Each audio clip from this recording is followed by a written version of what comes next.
Daniel Noboa declara su afiliación política al centro izquierda en entrevista exclusiva. En una entrevista exclusiva concedida el día de hoy, el prominente político Daniel Noboa, candidato a la presidencia del Ecuador, sorprendió a la opinión pública al declarar que su ideología política se encuentra en el espectro de centro-izquierda. Noboa, conocido por su larga trayectoria en la escena política y sus antecedentes en la administración pública privada antes que pública, hizo esta revelación en un intento por definir su posición política en un momento crucial para su carrera. Durante la conversación, Noboa explicó que su decisión de identificarse como centro-izquierda se basa en su compromiso con políticas que promuevan la igualdad social, el acceso equitativo a la educación y la atención médica, así como la protección del medio ambiente. Señaló que su visión política se alinea con la necesidad de encontrar soluciones pragmáticas para los problemas de la sociedad, sin perder de vista, escuchen esto, la justicia social y la equidad. Muy bien, señor Noboa. Quizás uno de sus puntos débiles es que carece de una ideología que lo identifique. ¿Qué le responde a eso? No, lo que pasa es que la ideología mía no les gusta. Así mismo, todo. Se lo voy a explicar. Si usted habla con el 80% de los analistas políticos acá, tienen algunos Alzheimer. Es una pena, porque se olvidan que en el año 98, Álvaro Noboa fue candidato del PRE, APRE, CFP, Partido Socialista y Movimiento Indígena. En el año 2002, él fue el candidato de centro-izquierda y el candidato de centro-derecha reformista militar fue Lucio Gutiérrez. Y en el año 2006, el padre era el candidato de centro-izquierda. Obviamente estaba peleando con una extrema izquierda, él estaba a la derecha de la extrema izquierda. ¿Cuál es mi ideología? Centro-izquierda. Yo creo en la responsabilidad social, creo en la libre empresa, creo en que exista un sistema tributario progresivo para las personas, pero competitivo en lo empresarial. Creo en que el Estado debería atender las necesidades de educación y de salud. Y creo también de que debemos de repotenciar como Estado, no privatizando, pero como Estado debemos de repotenciar la producción petrolera, el refinamiento y la energía eléctrica. Esos de ahí no son pensamientos de extrema derecha, como fue este gobierno, ni de derecha como los candidatos actuales, Sonnenholzner, Villavicencio, que es el primer sindicalista de derecha que conozco, y de Topic, que eso también es extrema derecha. Entonces, a los consultores les molesta decir, bueno, Daniel Noboa es de centro-izquierda. Quieren encasillarme en una derecha que en este momento ha sido bastante ineficiente. Esta declaración marca un cambio significativo en la imagen pública de Daniel Noboa, quien anteriormente había sido considerado parte de una corriente política más centrista o de derecha. Su decisión de alinearse con el centro izquierda podría tener un impacto en su base de seguidores y en su estrategia de cara a futuras elecciones. La declaración de Noboa ha generado reacciones diversas en el espectro político y la sociedad en general. Algunos lo han elogiado por su apertura a la diversidad de ideas y su búsqueda de soluciones pragmáticas, mientras que otros han expresado escepticismo sobre la autenticidad de su nueva postura política, pues todos sabemos que su padre y todos sus antecesores y todos sus amigos que los apoyan son gente de derecha. En conclusión, el anuncio de Daniel Noboa refleja la importancia de la claridad ideológica en la política contemporánea y plantea preguntas sobre cómo esta revelación podría influir en el futuro político y en el panorama político de la región. La atención pública ahora se centra en cómo esta nueva identificación política afectará su carrera y su relación con sus votantes y colegas en el ámbito político.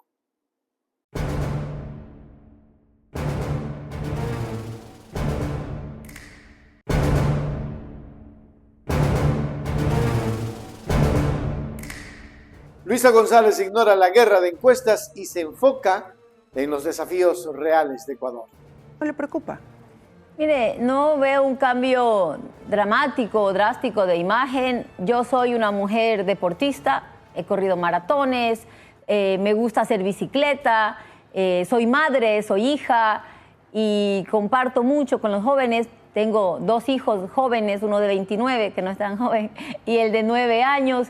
Voy al cine. Esas actividades son algo de siempre, ¿no? Entonces no hay un cambio en Luisa González. Me gusta bailar, me gusta participar en actividades, pero lo que he hecho es mostrar un poco más de quién es Luisa González, tal vez porque hemos cambiado un poco en los recorridos, que ya no los estamos haciendo mucho en caravanas por el riesgo, por la inseguridad, por la denuncia que he puesto ayer, por ejemplo, de los atentados contra mi vida. He bajado un poco a ese tipo de actividades y me preguntaban ayer, por ejemplo, ¿dónde estuve el fin de semana? Aproveché para ser mamá, aproveché para llevar a mi hijo al cine, aproveché también para poder ir a la iglesia, suelo ir los domingos al culto. Esas actividades un poco son las que se han tal vez puesto en conocimiento de la gente y de allí tal vez nace el que haya un cambio en mi campaña. De todas formas, esa es Luisa González, soy una persona cercana a la gente, siempre he recorrido con la gente. ¿Pero no le preocupa ese 10% de diferencia que hoy le llevaría de ventaja, según varias encuestas, Daniel Noboa a usted? No nos preocupa lo que diga esta guerra de encuestas, nos preocupa trabajar por la gente, el mostrar mi plan de gobierno, el mostrar que vamos hacia un país de unidad, hacia los ejes que son fundamentales, trabajar en lo urgente, que es la seguridad y el empleo, en lo emergente, enfrentar a un fenómeno del niño que está a puertas, en lo permanente, lo que jamás debe desaparecer en el Estado, Liz. La candidata presidencial Luisa González descartó la relevancia de las fluctuaciones en las encuestas de intención de voto, al insistir en su compromiso con los problemas reales de la población ecuatoriana. Durante una entrevista en Teleamazonas el 19 de septiembre, en horas de la mañana, González puso en claro su postura. Vamos a ver.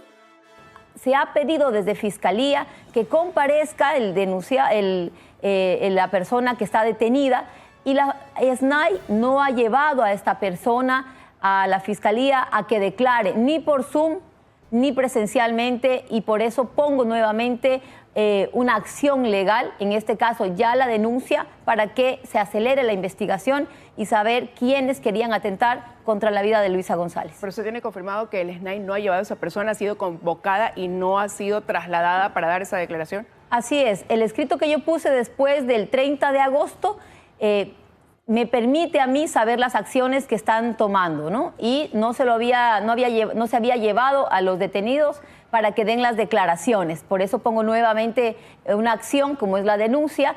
El día de ayer estuvo convocado nuevamente a las 3 y 4 de la tarde para que rindan versión los detenidos. Me falta simplemente comprobar si ayer se los llevó o no. Pasemos ya al ámbito electoral. Estamos a 26 días de que vayamos los ecuatorianos a las urnas. Usted ha dicho que no le preocupan las encuestas, que usted se basa en lo que sucede en territorio, pero también habla de que hay un incremento en el número de indecisos. ¿No es eso contradictorio? Mire, en realidad hay una guerra de encuestas que se da siempre dentro de las campañas electorales. Se empiezan a lanzar encuestas ficticias, datos para confundir un poco al electorado. Yo me baso en las encuestas que realizo en el sentir de la gente en la calle, pero también las que hacemos nosotros a la interna de mi partido político, de la Revolución Ciudadana, y eso nos refleja primero que estamos muy bien, que estamos creciendo en las encuestas, pero que también ha crecido la indecisión. González, quien ya presentó una denuncia legal por un presunto atentado planteado contra ella, mostró su descontento con la falta de acción eficiente por parte de las autoridades y enfatizó la necesidad de esclarecer los hechos.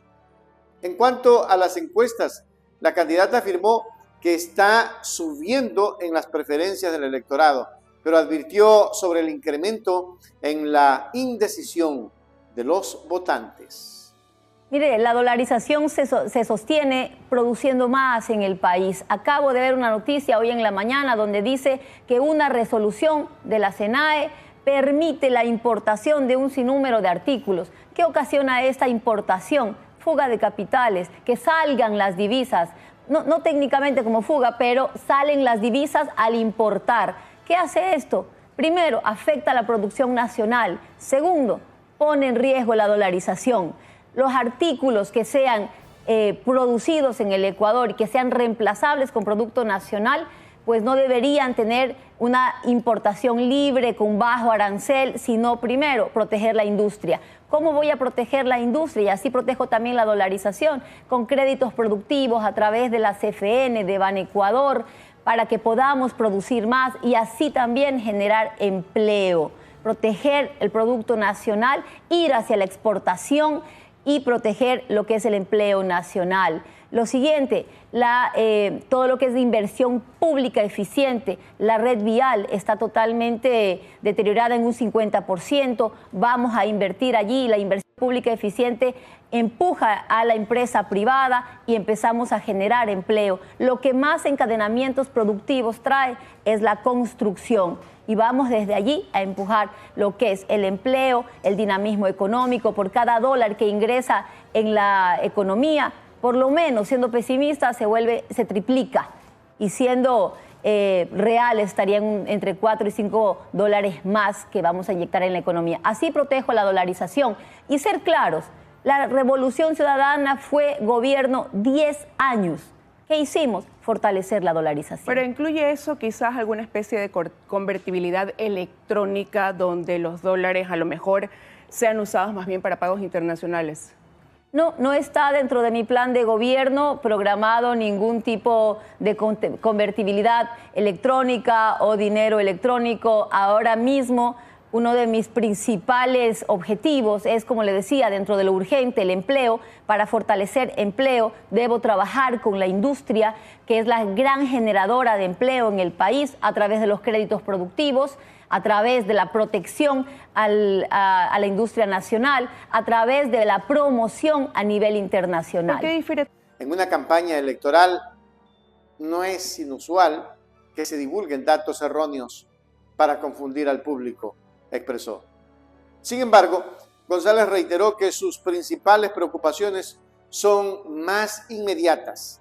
Nuestra atención está centrada en lo urgente, como la seguridad y el empleo, lo emergente, como las respuestas al fenómeno del Niño, y lo permanente, como el acceso a la educación y la atención médica, dijo Luisa González. Y en otras cosas, la candidata también delineó sus planes económicos, descartando cualquier medida que involucre la convertibilidad económica o el dinero electrónico. En lugar de eso, planea enviar al Congreso un proyecto de ley económico urgente destinado a liberar fondos de las reservas internacionales para mejoras sociales. González concluyó diciendo que en caso de ganar la presidencia de la República, financiaría sus proyectos a través de fondos fiscales, el cobro de deudas pendientes de grandes empresas y la asistencia financiera del Banco Mundial.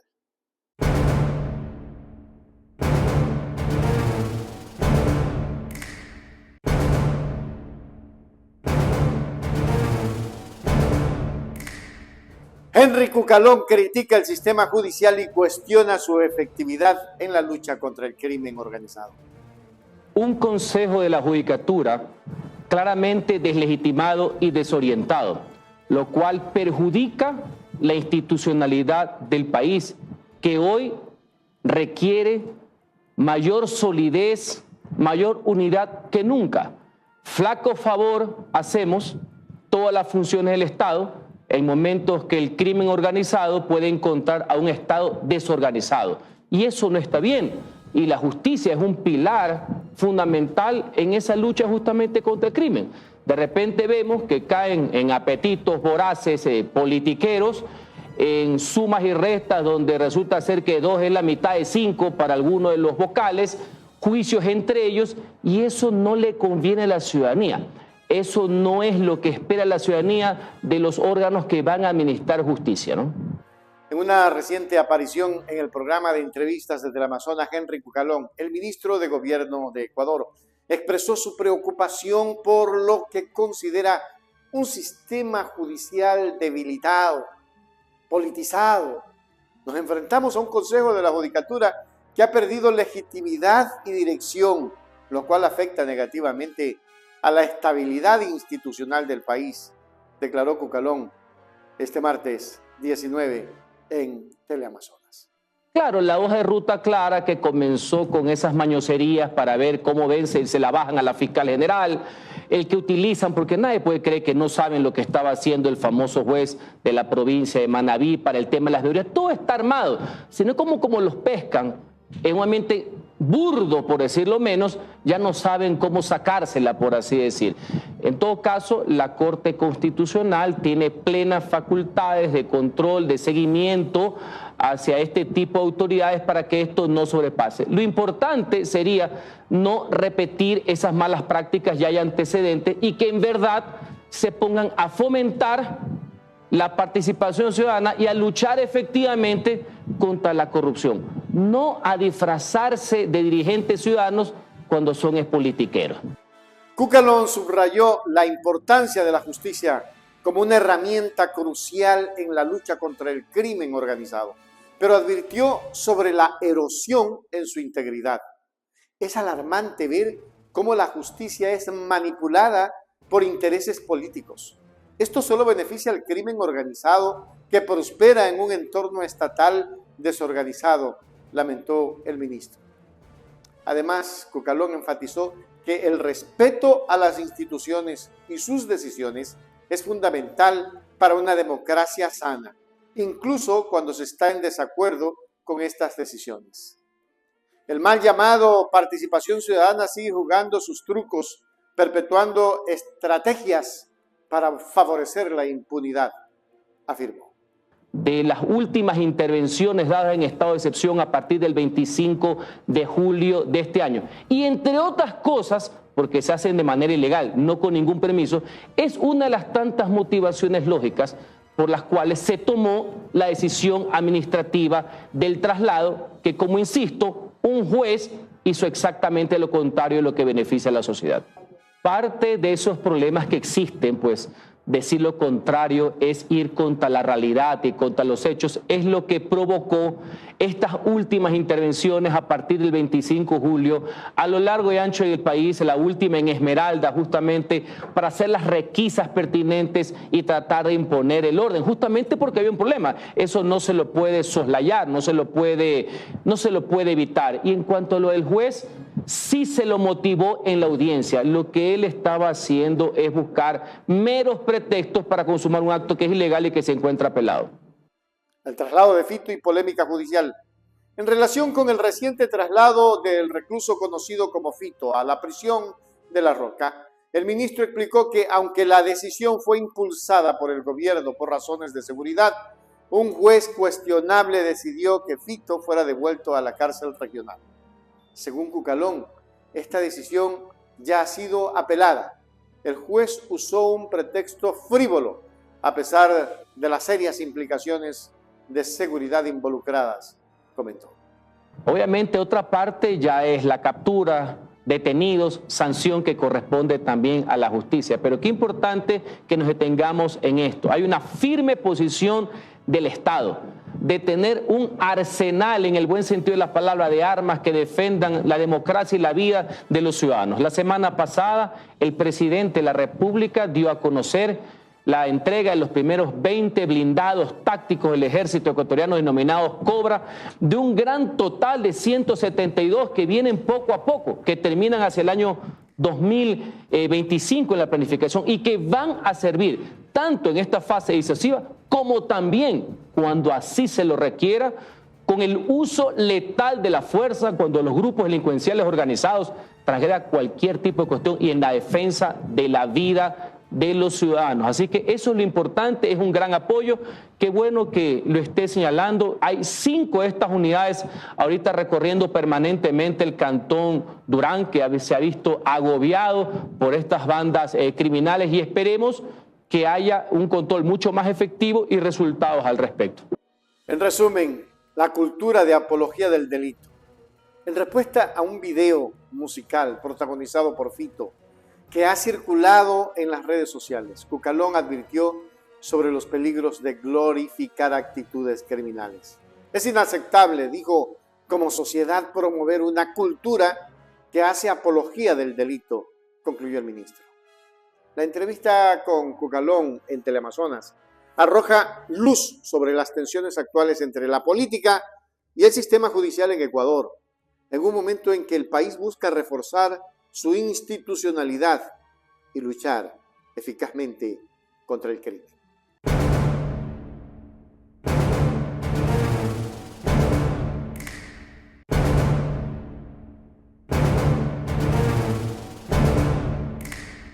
Asambleísta Pamela Aguirre exige justicia tras atentado contra Luisa González. Nosotros como bancada de la Revolución Ciudadana, firme respaldando a nuestra compañera Luisa González, no estamos hablando de algo menor. Existió un atentado contra su vida. Se dejó una mochila donde existían granadas para atentar contra la vida de Luisa González. Claramente en el audio se dice: me pidieron que deje esas granadas para atentar contra la vida de la señora Luisa. Le preguntan, ¿cuál Luisa? Y dice, Luisa, la candidata. Le repreguntan, ¿Luisa González? Sí, contra Luisa González. Un audio clarísimo.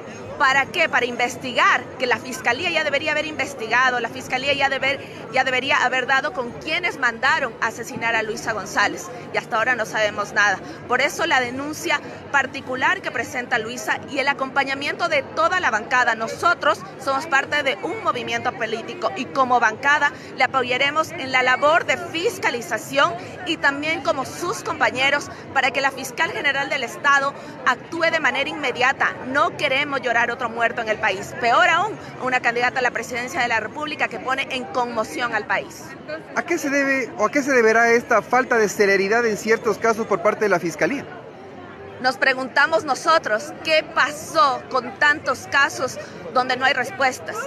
Agustín Entreago, Fernando Villavicencio, Luisa González en el atentado y tantos otros casos de ciudadanos de a pie que han sido asesinados, ciudadanos de a pie que hasta ahora sus familias no tienen respuestas. La fiscal está debiendo al país. Le exigimos a la fiscal, si ya no fue por acción pública como debió haberlo hecho la investigación, aquí está una denuncia firmada con puño y letra de Luisa González para que actúe de manera inmediata y para que exista un proceso transparente y eficaz. En una fuerte declaración, la asambleísta Pamela Aguirre se pronunció en apoyo a Luisa González, candidata presidencial, quien recientemente denunció un intento de atentado en su contra.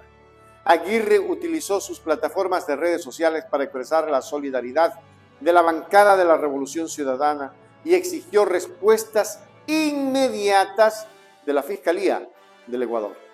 Estamos firmes respaldando a nuestra compañera Luisa González, quien denunció un atentado en su contra. Un hombre fue detenido con granadas y afirmó que eran para atentar contra la vida de Luisa. Exigimos respuestas, publicó en su cuenta de Twitter. Aguirre también hizo hincapié en la gravedad de la situación, resaltando que ya se han registrado 5 asesinatos de políticos afiliados a la Revolución Ciudadana y que los procesos judiciales no están avanzando como deberían. Somos un movimiento serio que exige respuestas de la Fiscalía del Ecuador. Necesitamos saber quién dio la orden para asesinar a Luisa, añadió la asambleísta. Estar atentos, quieren eliminar a Luisa González porque es una contendora valiente, inteligente, la única capaz que puede sacar adelante al país y nadie hace nada. No podemos llorar más. Seguimos aumentando en los números de homicidios, seguimos aumentando en los números de asesinatos y la Fiscalía no hace nada y el gobierno no hace nada. Es el momento de parar esta pesadilla y escoger un modelo como fue la Revolución Ciudadana y convertirnos no solo en el segundo país más seguro de Latinoamérica como lo fuimos, sino en el país más seguro. Es el momento de cambiar la historia. Y en este caso, cuando se quieren minimizar el tema de los femicidios también. Imagínense cuando escuchamos a la candidata a vicepresidenta Abad decir que las mujeres no mueren por femicidios, que es un invento cuando son datos alarmantes. Estamos viviendo la Semana de las Naciones Unidas, donde uno de los temas en los Objetivos de Desarrollo Sostenible es reducir la desigualdad de género, donde se habla de los femicidios. El mundo entero tiene claridad que a las mujeres se las matan por ser mujeres. Luisa González ha sido atacada, violentada políticamente, sexualizada, amenazada y ahora un posible atentado de muerte y no hacen nada para detenerlo. Por eso estamos aquí. Presión por la justicia. El pronunciamiento de Aguirre se suma a un creciente coro de voces que exigen una investigación exhaustiva y transparente en torno al atentado fallido. La tensión política ha sido en aumento y ha habido aumentos en ella que se acercan toda vez las elecciones presidenciales. Y la seguridad de los candidatos han pasado a ser una preocupación crítica para el público y las autoridades. El intento de atentado contra González podría tener serias repercusiones políticas y sociales, ya que pone en evidencia las vulnerabilidades en la seguridad de los candidatos y la efectividad de las instituciones judiciales del país. La bancada de la Revolución Ciudadana ha sido clara en su postura de que este evento no debe quedar impune y que debe de servir como un llamado a la acción para proteger la integridad de los procesos democráticos en el Ecuador. En resumen, con la campaña electoral en plena marcha y la nación observando, es fundamental que se resuelva este caso para garantizar la seguridad y la estabilidad en Ecuador. La asambleísta electa Pamela Aguirre ha marcado un tono serio y urgente que probablemente resonará entre los ecuatorianos que buscan justicia y transparencia en estas elecciones críticas. Con la situación aún en desarrollo, todos los ojos están puestos en la Fiscalía para ver cómo manejarán este caso delicado que ya está dejando una huella en la historia política del Ecuador.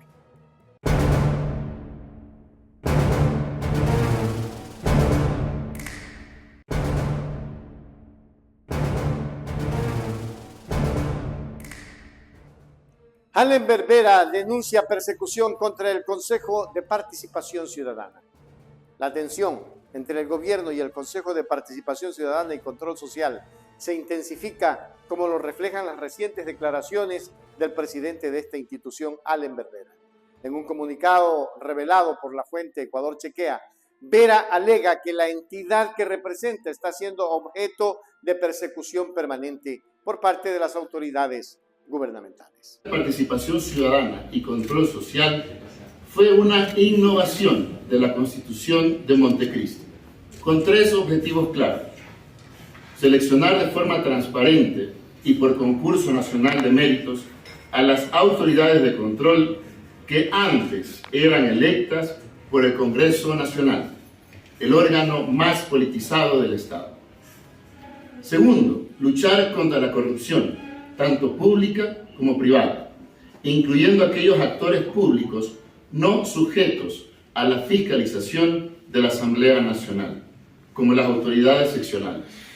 Y tercero, garantizar y fomentar la participación ciudadana, eje central de la Constitución de Montecristi. Como suele suceder en Latinoamérica, donde siempre copiamos, y mal, lo que hacen los demás, esta innovación institucional no ha sido o no ha querido ser comprendida por los poderes de siempre. Y desde su inicio ha sufrido los más feroces ataques. Solo en los últimos tiempos presentaron una consulta popular que intentaba dejar sin competencias al Consejo de Participación. Consulta derrotada en las urnas. Luego nos quisieron quitar el edificio donde funcionamos, lo cual lo evitamos respondiendo en derecho. Posteriormente, buscaron destituirme por supuestamente haber hecho campaña ilegalmente, proceso que nuevamente ganamos ante el Tribunal Contencioso Electoral. Y ahora se inventan una acusación más en este deseo de apoderarse del Consejo de Participación. Según Vera, esta persecución no es casual, sino que se dirige específicamente contra los miembros del Consejo de Participación Ciudadana y Control Social, un órgano autónomo que tiene como misión facilitar la participación ciudadana en la vida pública del país. Lo que existe ahora es una persecución en contra de los miembros de la institución, que busca darle oportunidades a la gente en participación ciudadana y control social. Y eso no les gusta a los gobiernos, afirmó el presidente del Consejo de Participación Ciudadana. Participación ciudadana y control social fue una innovación de la Constitución de Montecristi, con 3 objetivos claros: seleccionar de forma transparente y por concurso nacional de méritos a las autoridades de control que antes eran electas por el Congreso Nacional, el órgano más politizado del Estado. Segundo, luchar contra la corrupción, tanto pública como privada, incluyendo aquellos actores públicos no sujetos a la fiscalización de la Asamblea Nacional, como las autoridades seccionales. Y tercero, garantizar y fomentar la participación ciudadana, eje central de la Constitución de Montecristi. Como suele suceder en Latinoamérica, donde siempre copiamos, y mal, lo que hacen los demás, esta innovación institucional no ha sido o no ha querido ser comprendida por los poderes de siempre. Y desde su inicio ha sufrido los más feroces ataques. Solo en los últimos tiempos presentaron una consulta popular que intentaba dejar sin competencias al Consejo de Participación. Consulta derrotada en las urnas. Luego nos quisieron quitar el edificio donde funcionamos, lo cual lo evitamos respondiendo en derecho. Posteriormente, buscaron destituirme por supuestamente haber hecho campaña ilegalmente, proceso que nuevamente ganamos ante el Tribunal Contencioso Electoral.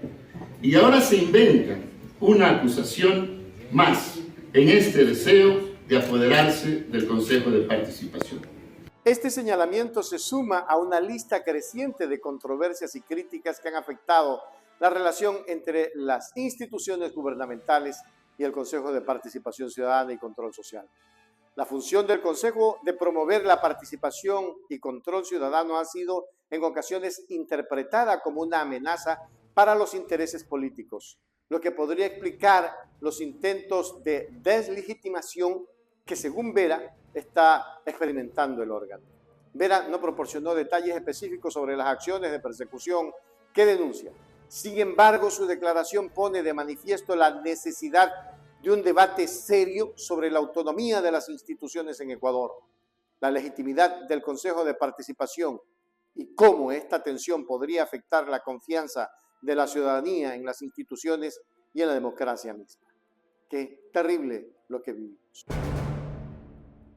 En conclusión, dada la relevancia del Consejo de Participación Ciudadana y Control Social en la vida pública del Ecuador y su papel en el control y la transparencia de otras instituciones del Estado, las acusaciones de Vera plantean interrogantes urgentes que merecen una investigación exhaustiva. Estas aseveraciones alimentan un clima de sospecha y confrontación que solo puede resolverse mediante el escrutinio público y la rendición de cuentas. En este contexto de alegada persecución, queda por ver cómo responderán las autoridades gubernamentales a estas graves acusaciones y qué medidas tomará para garantizar la integridad y la autonomía del Consejo de Participación Ciudadana y Control Social y otras instituciones democráticas del país.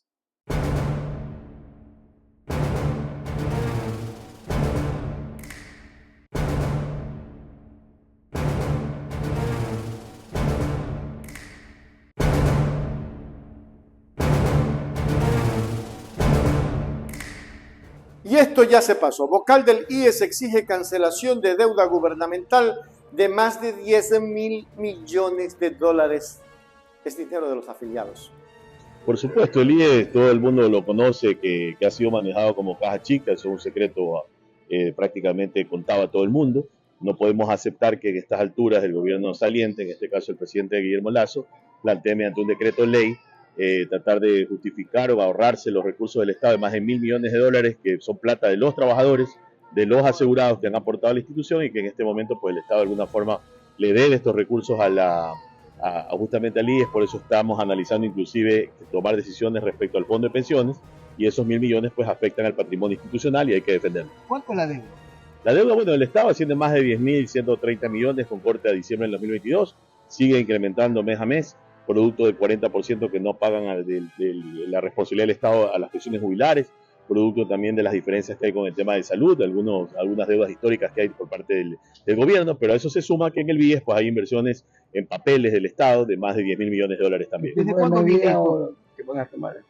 Bueno, medidas más bien en pronunciarnos en contra. No creo que la Corte Constitucional pase justamente un decreto de este nivel, que no es un proyecto urgente, porque no es urgente restarle recursos al IES, que más bien necesita en este momento capitalizarse para atender la demanda de la ciudadanía. Solo por citar un ejemplo, solo en prestadores externos el IES paga más de 100 millones de dólares mensuales, que no los tiene.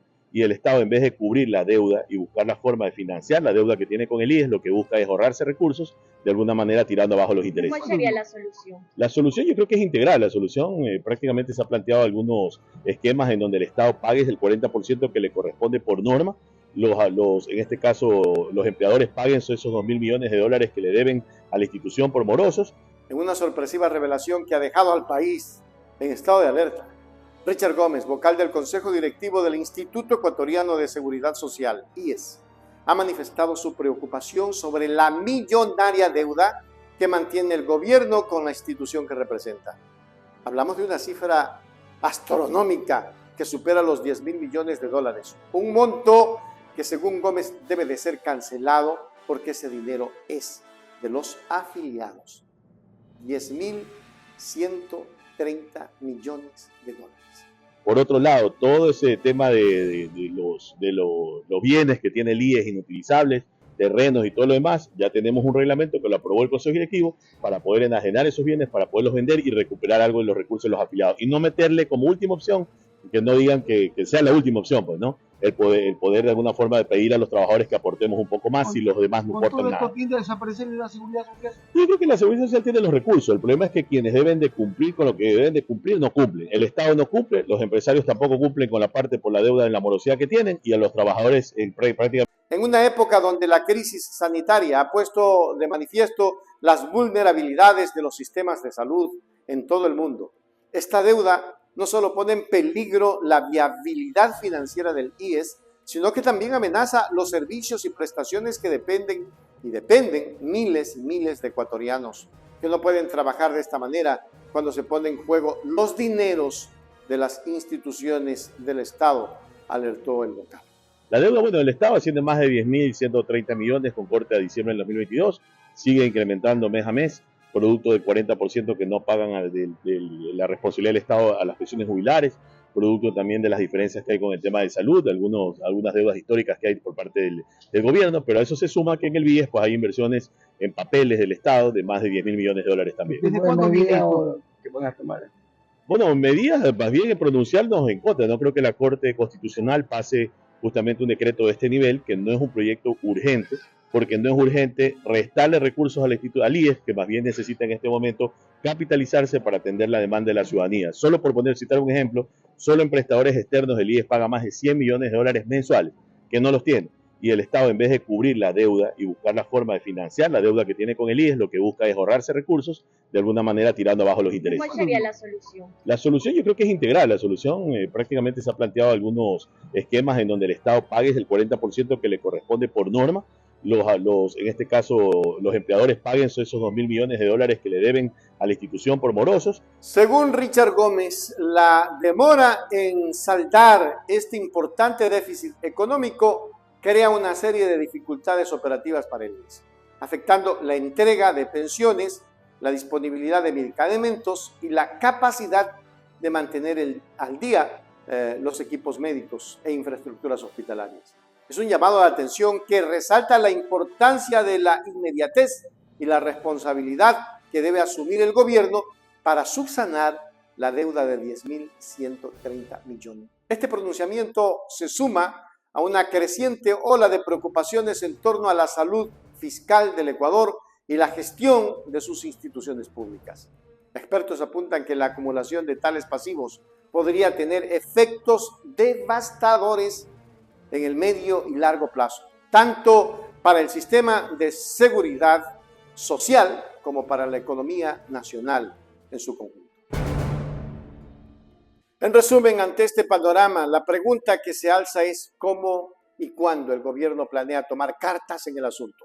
Porque la situación, como apunta Gómez, no solo es insostenible, sino que también es injusta para los ciudadanos que han contribuido a este fondo con la esperanza de confiar con una red de seguridad en sus momentos de mayor necesidad. En los próximos días se espera que esta denuncia genere un diálogo nacional y busque resolver de manera efectiva y transparente esta preocupante situación financiera, no solo para salvaguardar la estabilidad del IES, sino también para restaurar la confianza en las instituciones del país. Ecuador, estamos bajo cero.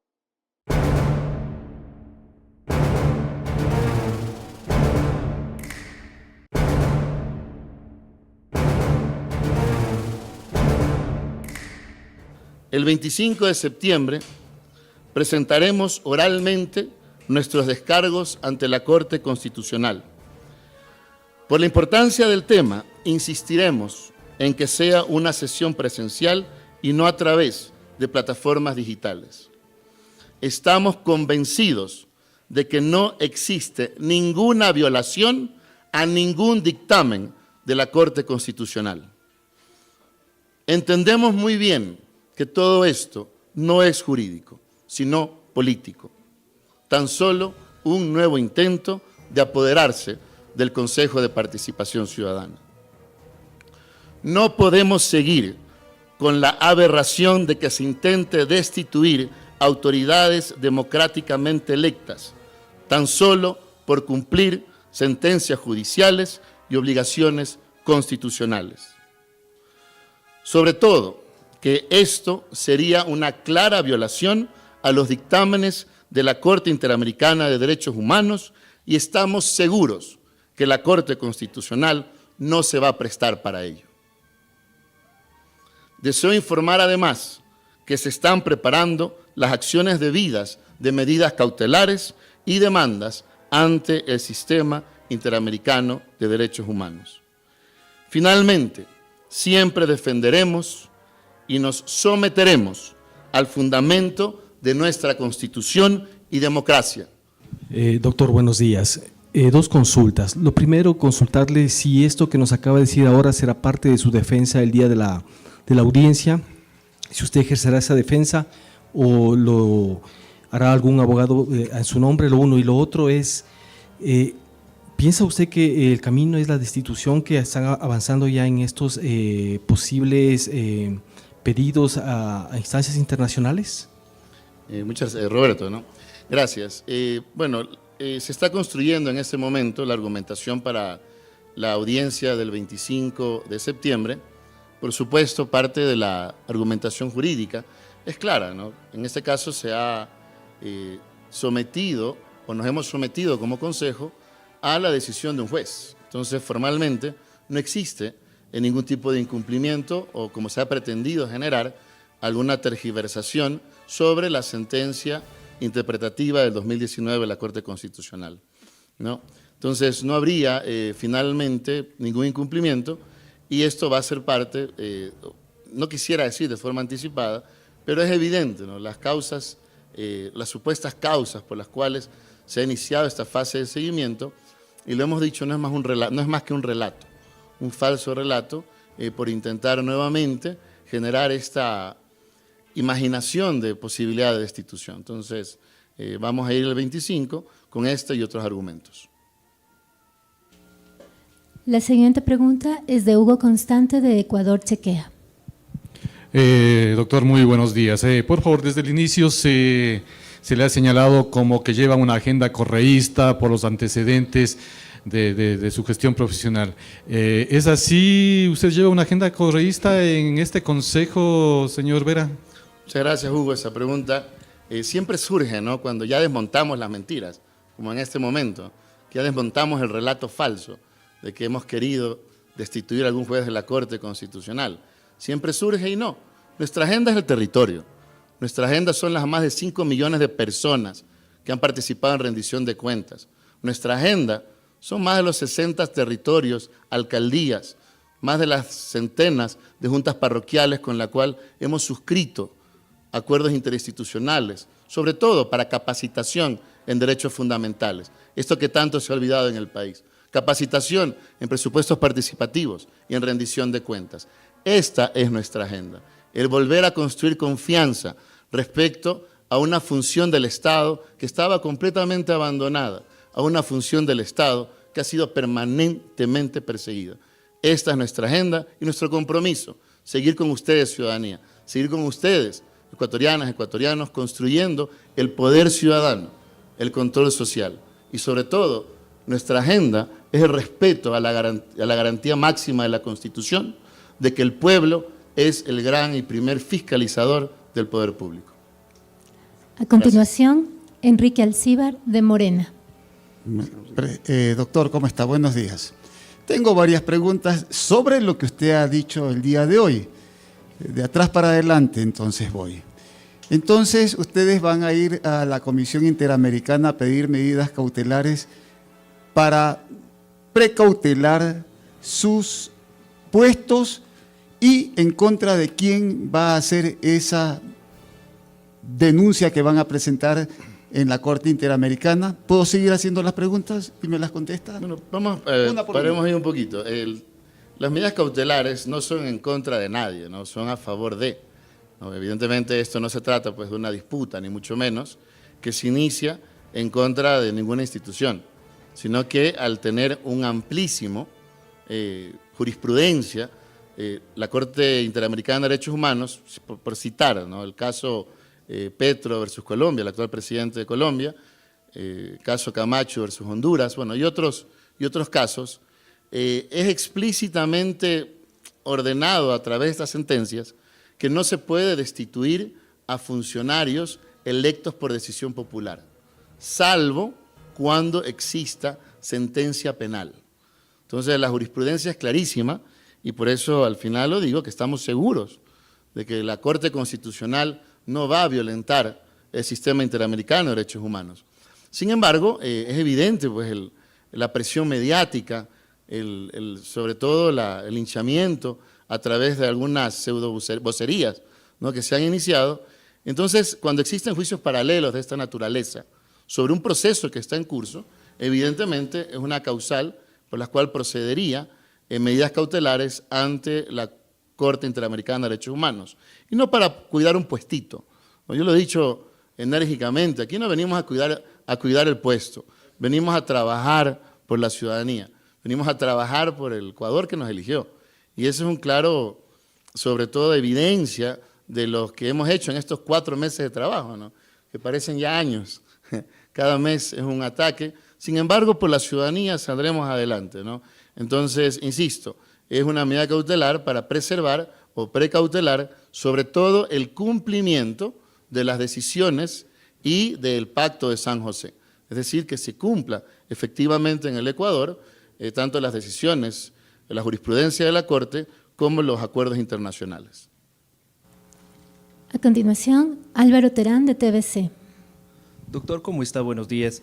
Nada más una consulta. El pedido de la Corte, la indagación de la Corte, un poco da cuenta sobre el accionar del Consejo de Participación en torno a la remoción de autoridades. Y usted menciona que en el pedido de la Corte más o menos se ha hecho más bien una aclaración sobre la veeduría ciudadana, sobre si es posible, si es factible hacer veedurías. Entonces, un poco si nos puede aclarar si eso va a ser parte de la argumentación, en cuál de las 2 instancias lo va a hacer. Y en este mismo sentido, se hablaba de que tal vez este fallo, esta sentencia del juez de Montecristi, debió haber sido consultada antes de formar la veeduría. Nada más consultarle si de pronto existió tal vez la posibilidad desde el Consejo de Participación de realizar esa consulta previo a colgar el llamado en la página web. Muy gentil. Muchísimas gracias. Bueno, en primer lugar, y lo digo de la forma más respetuosa, ¿no? Me parece que esta fase de seguimiento es producto de un grave error, porque se ha acogido como una especie de cajón desastre, ¿no? El elemento único, o en teoría el que se iba a evaluar en principio, era la decisión judicial de Montecristi. Sin embargo, vimos y pudimos observar que cuando se nos notifica con el inicio de la fase de seguimiento, se incluyen 2 temas, ¿no? Uno que no tiene nada que ver con el otro. Y por eso digo, es como un cajón desastre. Han intentado coger por ahí situaciones sueltas, no correlacionadas, y con ello, no diría pretender generar, porque la Corte en eso ha sido bastante prudente, salvo el voto concurrente de uno de los jueces, el juez Herrería, que como ya lo dije antes, por honestidad institucional, ¿no? Por honestidad intelectual, debería excusarse del conocimiento de la causa al haber ya establecido que hay supuestamente actos graves. En todo caso, volviendo al tema principal, se han escogido dos casos. Uno del supuesto, la fase de seguimiento, porque supuestamente de alguna manera hemos interferido o revisado la designación de la fiscal general del Estado, lo cual es absolutamente falso. Recuerden, el primer relato, ¿no? 3 días de estar sentados aquí en el Consejo, ya nos abrieron una indagación previa y se inventaron que queríamos destituir a la fiscal general. Falso. El tiempo lo ha demostrado.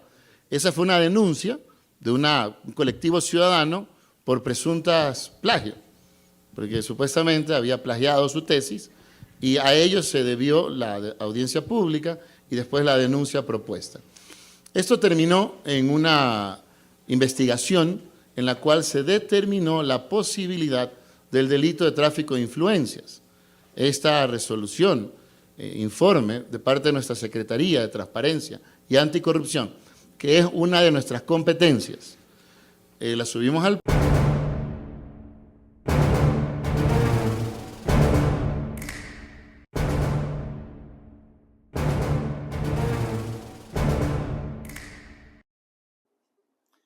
Un análisis político con el doctor Augusto Tandazo, el segmento del electorado joven. Un esfuerzo por comprender mejor el papel del electorado joven en la política actual.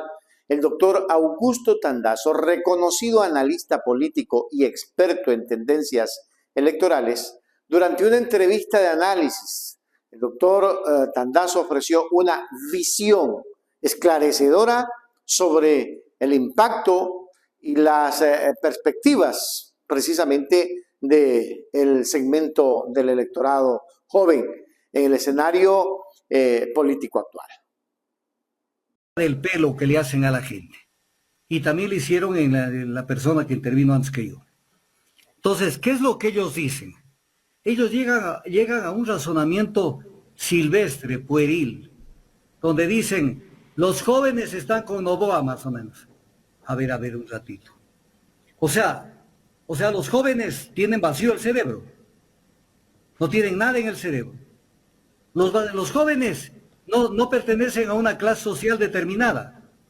O sea, todos los jóvenes desayunan, almuerzan, meriendan, tienen suficiente dinero para educarse, etc. cosas, para también algo de distracción, para su ropa, para lo básico de su manutención. ¿Lo tienen? O sea, eso es como decir, los jóvenes están en el limbo y son una parte importantísima de las elecciones y ellos solamente ven la imagen de un candidato, que lo ven más cercano a su edad, más viejo en las ideas, pero más cercano a su edad, y el joven se deja convencer de todo. Deja de determinadas clases sociales. ¿Acaso cuando se habla de los 7 de cada 10 ecuatorianos que están en el empleo, no están en el empleo formal, sino en el subempleo? ¿Acaso esos 7 de cada 10 ecuatorianos no están los papás de los jóvenes en esa situación y los mismos jóvenes en esa situación? Entonces, ¿qué pensamos? Que los jóvenes están en un limbo, están en Alicia en el País de las Maravillas y con ellos no pasa nada. Pero además hay que trabajar con los jóvenes para que se quite esa venda de la ilusión. Por ejemplo, hoy están muchos jóvenes trabajando ya, no todos. Hay que decirles, trabaja nomás, pero ¿sabes qué? Cuando quieras jubilarte, la edad de la jubilación te la va a subir Noboa desde ahora. No porque lo digo yo, sino porque está en el plan de gobierno de Daniel Noboa, que está inscrito en el Consejo Nacional Electoral. Entonces hay que trabajar con el joven, hacerle ver que la realidad es una y la ficción es otra. Pero yo, ¿dónde centro mi esperanza? En que el joven tiene los mismos problemas del adulto. Ubiquemos a la juventud. De acuerdo a la ley de la juventud, estoy hablando de un documento jurídico, el joven es el que está entre los 18 y 29 años. Entonces viene la pregunta. Esa es la edad donde justamente la gente quiere trabajar. ¿Encuentran trabajo? No. ¿Y por qué no encuentran trabajo? Porque el neoliberalismo le vale un comino la situación individual de las personas. El neoliberalismo protege el capital, protege a los tenedores de los bienes de producción y no protege a la ciudadanía. Entonces, el joven cuando busca, no creo que va a entender que no les va a dar trabajo. Sí, con eso no se va a dar más trabajo del que ya tenemos. Para atraer su atención, los políticos deben abordar sus preocupaciones de manera genuina y comunicarse a través de plataformas y canales que los jóvenes utilicen. En última instancia, el doctor Augusto Tandazo enfatizó la importancia de que los líderes políticos escuchen y se conecten con el electorado joven de manera auténtica. Los jóvenes son una fuerza impulsora en la política actual y futura, concluyó. Ignorar sus voces y preocupaciones sería un error estratégico para cualquier partido político.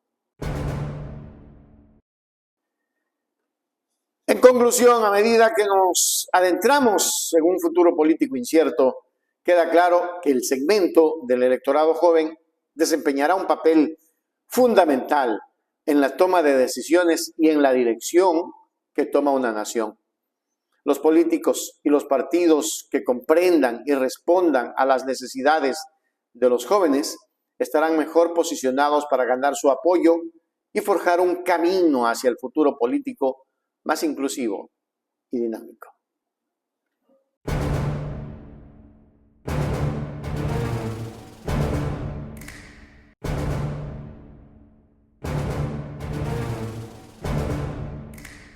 Inmigrantes ecuatorianos en Madrid muestran su apoyo a Luisa González para revivir la década ganada de Rafael Correa en el Ecuador.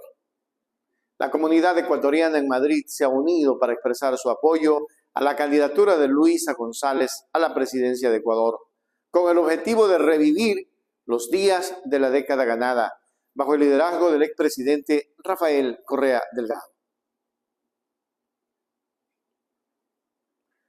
Bajo el hashtag en Madrid con Luisa, los migrantes ecuatorianos han estado compartiendo su entusiasmo por la candidatura de Luisa González en las redes sociales. Consideran que ella representa una oportunidad para restaurar la estabilidad y el progreso que experimentó Ecuador durante la presidencia de Rafael Correa. Ecuador, con un gobierno de derechas, permisivo con bandas delincuenciales, permisivo con vacunadores, permisivo con masacres carcelarias, sin un plan o una institución que brinde seguridad a la sociedad, improvisando con las Fuerzas Armadas. Porque tenemos familiares y amigos en Ecuador que nos importan. Le han quitado la paz a nuestros compatriotas de su diario vivir. Por las extorsiones y vacunadores que viven miles de negocios en el Ecuador. Por las 89,000 personas fallecidas durante la pandemia, muchos de ellos enterradas en cajas de cartón. Por las más de 4.600 muertes violentas en el último año. Por los más de 100.000 ecuatorianos que forman la nueva ola migratoria que abandonan el Ecuador. Retomar los servicios consulares con dignidad, con una entrega ágil de nuestros pasaportes. Falta de medicinas, de atención en los hospitales públicos. Por los jóvenes que ya no pueden acceder a becas, programa que llevó a casi 30.000 ecuatorianos a las mejores universidades en el mundo durante el gobierno de Correa. Por eso los ecuatorianos en el exterior elegimos a Luisa González presidenta. Luisa González presidenta. Luisa González presidenta. Luisa González presidenta. Luisa González presidenta. En un comunicado, los migrantes ecuatorianos en Madrid destacaron la importancia de recuperar los logros sociales y económicos alcanzados durante la década ganada. Durante el gobierno de Rafael Correa, Ecuador experimentó un periodo de crecimiento económico sostenido, mejoras en la educación y la salud y una reducción significativa de la pobreza en el país. La comunidad ecuatoriana en Madrid también expresó su agradecimiento a Rafael Correa, a quienes consideran un líder carismático que luchó por los derechos de los y las trabajadoras y de la igualdad. Bajo su gobierno se implementaron políticas que beneficiaron a los sectores más vulnerables de la sociedad ecuatoriana. Y es que el apoyo de la comunidad ecuatoriana en Madrid a la candidatura de Luisa González es un reflejo del interés continuo de los migrantes en los asuntos políticos de su país de origen. Muchos de ellos mantienen estrechos lazos con Ecuador y desean contribuir al futuro de la nación desde el extranjero. En conclusión, la elección presidencial en Ecuador está programada para insertar una vida digna y los migrantes ecuatorianos en Madrid esperan que su apoyo a Luisa González contribuya a un cambio positivo en la dirección del país en busca de un retorno a los valores y logros de la década ganada.